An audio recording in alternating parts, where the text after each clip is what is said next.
will be diving into the Supporting Information tab.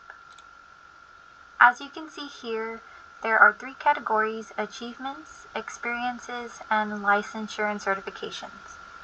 UTRGV School of Nursing does not review or consider information in the Supporting Information tab on the NursingCAS application for second degree and generic students.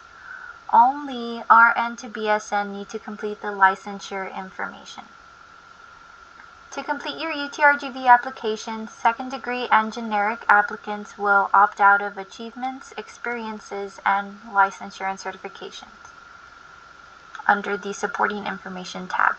So as you see here, these have already been completed on my end, but you would click on each tab and it will ask you to opt out or to add an achievement. And as you can see, I have already opted out.